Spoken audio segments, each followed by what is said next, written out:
A year ago, I was standing in 95-degree heat in Chiang Mai, Thailand, sweating clean through my shirt in the middle of what should have been a cool December afternoon, and I had this one sinking thought: I think I've made the biggest mistake of my life. The retirement dream my wife Mary and I had planned for decades. It just felt wrong, hollow. This was supposed to be paradise, the reward at the end of 40 years of hard work. But it wasn't my paradise. I was profoundly lonely. I was living with this constant low-grade anxiety about my next visa run, feeling like a guest who was about to overstay his welcome. And I found myself missing the simplest things I never even thought about back in Texas.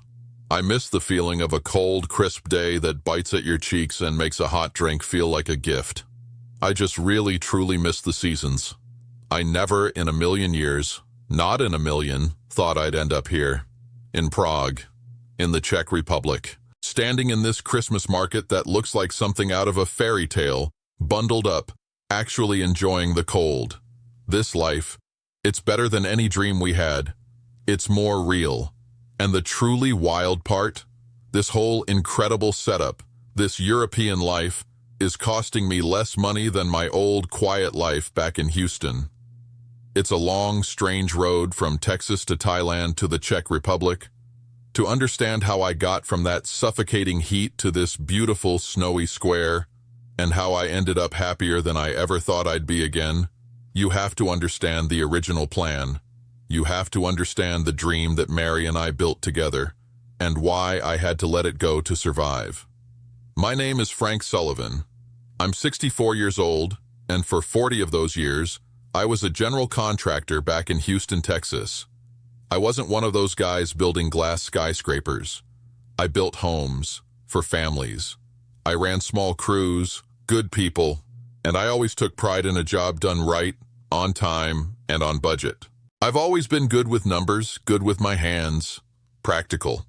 My whole life has been about building things on a solid foundation. If you get the foundation wrong, the whole house is awash. I took that idea seriously. That whole time, I had my wife Mary by my side. For 35 years, she was the one with the adventurous spirit. I was the steady hand. We were a good team. We weren't rich, not by a long shot, but we were meticulous planners. We saved. We invested. When the time came to retire, we sold the business I'd built from scratch, and we sold our family home. All told, it left us with a nest egg of about $650,000. That, plus my monthly pension of $2,200, was meant to be our ticket to the good life, our reward. And that reward had a name: Chiang Mai, Thailand. It was Mary's dream, originally. She'd cut out pictures from magazines, descriptions of the warm weather, the incredible food, the gentle culture. The low cost of living meant our savings, which would have been just comfortable in the States, could give us a life of real ease over there. For years, sitting at the kitchen table after I got home, covered in sawdust and paint, we'd talk about it. It was our someday, our escape from the Houston humidity, from property taxes, from the feeling that we were just working to maintain. Then, 5 years ago, I lost her. Cancer. It was fast. It was brutal. And just like that, the future we'd planned together wasn't a we anymore. It was just a me. After the funeral, after our 2 kids, both grown and with lives of their own in other states, had gone home, the quiet in that house was the loudest thing I'd ever heard. I'd walk through the rooms we'd shared and feel like a ghost. Retiring in Houston suddenly felt like a prison sentence. And that dream of Thailand, it changed. It wasn't just a plan anymore. It felt like a duty. It was the last big project Mary and I had designed together. Seeing it through felt like the only way I had left to honor her, to keep some part of our shared story alive. I felt like if I didn't go, I'd be letting her down. I'd be letting us down. So I packed my bags, said my goodbyes, and I flew to paradise, determined to live out the dream for both of us. My breaking point wasn't some big dramatic event. It came in tiny, suffocating increments. It was the heat, first and foremost. A thick, wet blanket of it, day after day. You don't just sweat in that kind of heat. You feel like you're slowly being cooked. And then there was the cough. A persistent dry hack that had settled deep in my chest. I went to a local clinic, a nice enough place, but they just gave me some pills that didn't do much. And a thought started to creep into the back of my mind. A cold, sharp-edged thought. What if this was something serious? What happens then? Am I really equipped to handle a real health crisis here, alone? The anxiety just built from there. It was in the back of my head every time I had to do my 90-day report, sitting in a sterile government office feeling like I was on parole. The dream of freedom had somehow turned into this constant, low-grade feeling of being a temporary guest, one who could be asked to leave at any time. The whole thing just felt unstable, not a solid foundation. The real trigger came late one night. I couldn't sleep. The air was thick, my chest felt tight, and I was just scrolling through one of those expat forums online, more out of habit than anything else. And then I saw it. A post from some other American guy. He was comparing his old life in Thailand to his new one somewhere else. And he used this one phrase that it hit me like a ton of bricks. He talked about Prague, and he mentioned the 4 distinct seasons and world-class affordable healthcare. 4 distinct seasons. It sounds so simple, doesn't it? But sitting there in that suffocating heat, I could almost feel it. I could feel the crispness of a fall morning, the satisfying crunch of leaves under your feet, the quiet of a city under a blanket of fresh snow. It wasn't just about the weather. It was about a rhythm to life that I hadn't even realized I was missing so badly. It was about a sense of permanence. That night I didn't go back to bed. I opened a new browser tab, and I started digging. I'm a numbers guy. Always have been. A project only works if the numbers add up. So I started running the numbers on Prague. I searched for cost of living in Prague, rent for an apartment in Prague, expat life Czech Republic. And the figures I was seeing, they didn't seem real at first. A lunch special for 250 Czech crowns. I did the conversion. That's about $11. A monthly public transit pass for the whole city for 550 crowns. 24 bucks. I was paying more than that for a single taxi ride to the immigration office in Chiang Mai. I pulled out a notepad and started a budget. My pension is $2,200 a month. I looked up rents for a modern 1-bedroom apartment in a nice neighborhood, someplace called Vinorati. The numbers were coming back around 25,000 crowns a month. That's about $1,100. I added in utilities, food, a private health insurance plan I saw mentioned, a comprehensive one for foreigners. And when I tallied it all up, my total estimated monthly cost to live in the heart of a major European capital was coming in around $2,500. It was easily covered by my pension and a tiny, tiny dip into my savings. It was manageable. It was more than manageable. It was solid. I spent the next week obsessed. I joined a few Facebook groups for expats in Prague. I didn't post anything, I just read. I watched people plan weekend trips to Vienna, to Germany, by train. I saw them talking about going to concerts, to museums.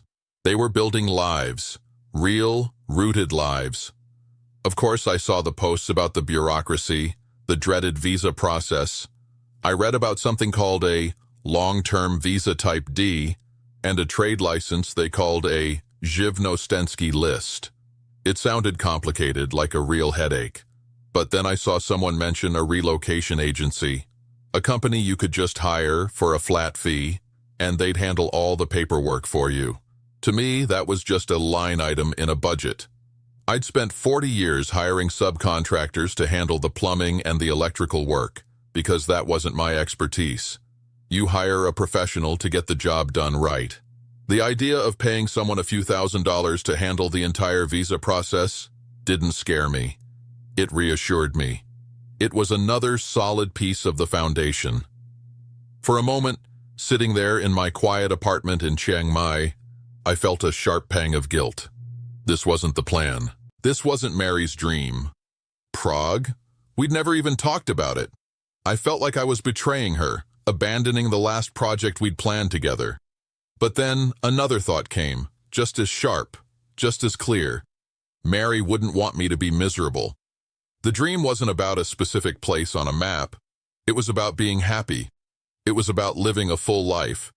And I wasn't doing that in Thailand. I was just surviving. That's when I knew. The numbers made sense. The logic was sound. I closed all the browser tabs and I opened one more. I wasn't ready to sell everything and move, not yet. I'm too practical for that. But I booked a flight to Prague for October. Just a 1-month trip. A scouting mission. I had to see it for myself. I had to walk the streets, ride the trams, and see if the reality felt as solid as the numbers on my notepad. That scouting trip confirmed it. The numbers worked. The city felt right. So I pulled the trigger. I hired a relocation agency in Prague, just like I'd hire a roofer or an electrician. Dealing with the Czech bureaucracy, the trade license, the long-term visa application, that was their job. It was a few $1,000s well spent. It was an investment in a solid foundation. While they handled the paperwork, I sold what little I had in Chiang Mai and bought a one-way ticket to Prague. This wasn't a scouting mission anymore. This was a move. And the moment I stepped out of the airport into the cool, crisp air, I knew I'd made the right call. The world immediately started proving it to me. I found an apartment in a neighborhood called Vinarati. It's beautiful, full of parks and Art Nouveau buildings. The place is a modern one-bedroom with big windows that let in the morning light. And the rent? 25,000 Czech crowns a month. Now that sounds like an astronomical number, but you have to do the conversion. It's about 1,100 US dollars. Back in Houston, I was paying more than that just in property taxes on a house that was too big and too quiet. Here I was getting a life in the heart of Europe for less. My days took on a new rhythm, a better one. I wasn't just killing time anymore. I started exploring. I'd walk down the street to the farmer's market at Jijiho's Podobrad Square, grab some fresh cheese and bread for a few crowns. I could hop on a tram, clean, quiet, always on time, and be across the city in 15 minutes. That monthly transit pass for $24 became my key to everything. I went to museums. I went to classical concerts in old churches where the tickets cost less than a movie back home. I was living a life, not just waiting for one to happen. And the best part? The whole thing was financially sound. My monthly pension, that $2,200, it covered almost all of it. The rent, the utilities, the food, and even the $500 a month for a comprehensive private health insurance plan, that's better than anything I could have afforded in the States. For the first time in years, I wasn't anxiously watching my bank account. That nest egg, the $650,000, just sits there. It's barely been touched. In fact, most months it grows a little. It was an incredible feeling. The foundation was holding. But it was more than the money. It was the upgrade in life. The first time autumn really hit, with the leaves turning brilliant shades of red and gold in the parks, I just stood there and breathed it in. It felt like a gift. A few months after I moved, I took a train to Vienna for the weekend, just because I could. It was easy. It was affordable. The world felt bigger, more accessible. I joined a hiking club I found online. Suddenly I had plans on a Saturday morning. I was out in the forests south of Prague with a group of Czechs and a couple of other foreigners, sharing a thermos of coffee and just talking. I was building connections. I was becoming part of something. I wasn't just a tourist anymore. I was home. It's funny how quickly a dream can turn into a to-do list. The first couple of months in Prague were a honeymoon. Every day was a discovery, a new tram line to explore, a new park to walk through. But then the real winter set in. Not the pretty picture postcard snowfalls, but the gray, short days of January when the sun is just a rumor. The magic was still there, but now it had to live alongside the hard, practical business of actually building a life. And that's where the real work started. My relocation agency had been fantastic, a real professional crew. They got me my initial long-term visa, the one based on my trade license, my Živnostenský list. It was a sticker in my passport that was good for 1 year, but they were clear. That was just step one. To really stay, to build something permanent, I needed to convert that into a long-term residency permit. And that process, that wasn't something they could do for me. That was a dance I had to do myself, with a partner called the Czech Ministry of the Interior. My first trip to their office was a lesson in humility. It's this big, imposing building, and the moment you walk in, you feel like a number. You take a ticket from a machine and you sit in a hall with 100 other people from every corner of the world, all staring at a big screen, waiting for their number to flash. It felt a lot like the DMV back home, but without the slightest hint of fake cheerfulness. It was just efficient and impersonal. I saw a young woman from Ukraine clutching a folder of papers, her eyes wide. I saw a family from Vietnam, the kids quiet and still. We were all in the same boat, all of us trying to convince someone we couldn't see that we deserved to be here. I waited for 3 hours. When my number finally came up, I went to the window, and a woman looked at my papers. She didn't speak much English, and my Czech was limited to, "Hello, thank you, and 1 beer, please." Not exactly the vocabulary for a legal proceeding. She pointed at a form, then at a line, and said something in Czech. I didn't understand. She sighed, a universal sound of bureaucratic impatience, and pointed again, more firmly this time. I felt my face get hot. Here I was, a guy who used to manage million-dollar construction projects, and I couldn't figure out a simple form. I felt like a fool. It was in that moment, sitting under those fluorescent lights, that the guilt hit me again, sharp and cold. Mary would have handled this with a smile. She had a way with people, a grace that could cut through any red tape. I was just a hammer looking for a nail. This wasn't my skill set. I left that day with another appointment slip and a profound sense of being in over my head. Then came the banks. A simple thing, right? Opening a bank account. I walked into a big, modern branch of a major Czech bank, my passport and residency papers in hand. I had my numbers straight. I knew what I needed. But the young man behind the counter, he just shook his head. "No English," he said, and pointed me to a different branch across town. So I went. There, a woman spoke some English, but she explained that for a foreigner, a non-EU citizen, on my kind of visa, it was complicated. It would take weeks. There were forms. So many forms. I spent the better part of a week just trying to give them my money. It was another one of those moments that chipped away at my confidence. All my careful financial planning didn't mean a thing if I couldn't even get the system to work with me.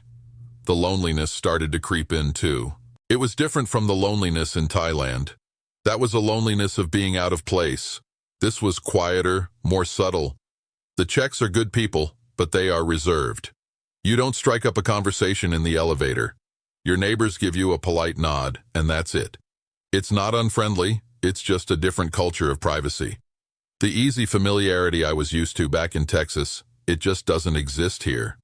I found myself spending long evenings in my beautiful, silent apartment, watching the trams glide by outside my window, and thinking, I've traded one quiet room for another. The upgrade in lifestyle was undeniable, but a life isn't just about cheap beer and pretty buildings. It's about people, and I didn't have any. For a few weeks there, I really wondered if I'd made another mistake. A different kind of mistake, but a mistake all the same. I was wrestling with that old feeling of failure, of letting Mary down. I'd abandoned our dream for this beautiful, efficient, lonely city. I was standing on a solid foundation of numbers and logic, but the house I was building on top of it felt empty. And then, I had a talk with myself. The kind of talk a contractor has when a project is going sideways. You don't abandon the job site. You identify the problems and you solve them, one by one. Problem 1, the ministry. I wasn't going to let a form defeat me. I went home and I did what I do best. I broke the job down into smaller parts. I used an online service to get all my documents professionally translated. I wrote down my questions in simple, clear English and had them translated into Czech on a separate piece of paper. The next time I went to that office, I was prepared. I handed the woman my papers, all in order. I handed her my sheet of questions. She read them, and for the first time, she looked at me, really looked at me. She typed into her computer, stamped a paper, and handed me my new residency card. It was a little piece of plastic, but holding it, it felt like driving the last nail into a roof. It felt like security. It felt like I belonged. Problem 2, the bank. I took the same approach. I went back to that bank, but this time I had a letter, written in Czech, explaining exactly what I needed. I found a younger teller who looked at my letter, smiled, and spent the next hour patiently walking me through the process. It turned out I was just in the wrong line before. It was a simple fix, but I had to be the one to build the bridge. Problem 3, the big one, the people. I knew I couldn't just wait for friends to show up at my door. That's not how it works. So I went back online, not to the forums of complaint, but to groups centered around doing things. I found the hiking club. I almost didn't go to that first meeting. I stood outside the designated pub for a good 10 minutes, telling myself I was too old, that I'd have nothing in common with them. But I forced myself to walk through the door, and it was awkward at first. But the next morning, we were all on a train heading out of the city, and the fresh air and the shared path, it just took over. I found myself talking to a young IT guy from Brno and a teacher from the UK. We weren't talking about visas or bank accounts. We were talking about the trail ahead. At the top of a hill, overlooking a valley, someone passed me a thermos of hot coffee. And in that simple, shared moment, I felt it. A connection. I wasn't Frank the American expat anymore. I was just Frank, the guy on the hike. It was the first new board in the frame of a new life. It wasn't one single moment. It was an accumulation. A series of small victories that started to feel like something real. The residency card, the bank account, the easy nod from the woman who runs the little grocery store on my corner. The first time someone from the hiking club called me, not for a scheduled hike, but just to grab a beer. Each one was a small stone I was adding to the foundation. The real shift happened about a year and a half in. It was a Saturday in early spring. The last of the snow had melted, and the hiking club was doing a tougher trail in the hills south of the city. The air was sharp, cold, but you could smell the earth coming back to life. I was keeping up. I felt strong. My lungs were clear. The cough that had haunted me in Chiang Mai was a distant memory. We reached a clearing at the top of a ridge with a view that just stretched out for miles. Forests, fields, little villages tucked into the valleys. I was standing next to Pavel, the IT guy. He was pointing out his hometown in the distance, and he said just casually, "Next month we should do the trails in Český Raj, the Bohemian paradise. You will like it, Frank. It is epic." Next month. He wasn't asking if I'd still be here. He just assumed I would be. To him, I was no longer a temporary visitor. I was just part of the group, part of the landscape. I pulled out my phone, maybe to take a picture. I don't remember. But there was a notification on the screen, an email. The subject line was in Czech, from a sender that always made my heart beat a little faster. Ministerstvo vnitra, the Ministry of the Interior. This was it. The decision on my application for the 2-year residency permit. The one that would mean no more yearly renewals. The one that meant real stability. My hands were cold. I fumbled to open the email. It was a wall of dense, official text. My Czech still wasn't good enough to read it all, but I didn't need to. My relocation agent had told me exactly what to look for. I scrolled past the legal boilerplate. I was just hunting for one word. A single verb that would decide my future. And then I saw it. Schvaleno. Approved. Your application has been approved. A wave of something, relief, gratitude, pure, quiet joy, washed over me. I had to brace my hand against a tree. I looked up from the tiny screen, at the vast, peaceful country spread out before me. This quiet, sturdy, beautiful place. I thought of Mary. I pictured her standing right there, next to me. The guilt I'd been carrying for so long, that feeling of betraying our plan, it just wasn't there. All I felt was her presence, her warmth. And I could almost hear her voice, clear as a bell, not with disappointment, but with pride. You did it, Frank. You built a new home. The dream wasn't a place on a map. It never was. The dream was this feeling. The feeling of a solid foundation under my feet. The feeling of looking out at the future and not being afraid. I wasn't running from anything anymore. I wasn't just surviving. I was home. And I had finally truly given myself permission to be happy here. So here I am, 2 years in, and I spend most of my mornings walking right here, along the Vltava River. The air is clean, and the view of the castle, it just never gets old. My finances have never been more solid. My pension, that $2,200 a month, covers almost everything. My total expenses for my apartment in Vinohrady, my food, my private health insurance, all of it, come in around $2,500 a month. That $650,000 nest egg, I've barely had to touch it. It's sitting there, safe. For the first time in a very long time, I'm not worried about money. I'm just living. And if there's one thing I've learned from this whole winding road, it's this. A vacation is not a life, and you need to know the difference. That's my first piece of advice. Thailand was a fantastic place to visit, but living there, with the constant worry about the next visa run, with the anxiety about getting seriously sick so far from a system I could trust, that's not a foundation. It's quicksand. Before you fall in love with a postcard, ask yourself what life will look like on a rainy Tuesday in February. Ask what happens when you get the flu. That's the real test. Second, you have to put your boots on the ground. My best decision was booking that 1-month scouting trip. Reading about a place online is one thing, but you don't really know it until you've tried to buy groceries there or figured out the public transit. That $24 monthly pass wasn't just a number on a spreadsheet. It was the key that unlocked the whole city for me. You have to see if the place feels right, if the rhythm of it matches yours. You can't get that from a YouTube video. And third, for God's sake, don't try to be a hero with the bureaucracy. My single best investment, besides the plane ticket, was hiring that relocation agency.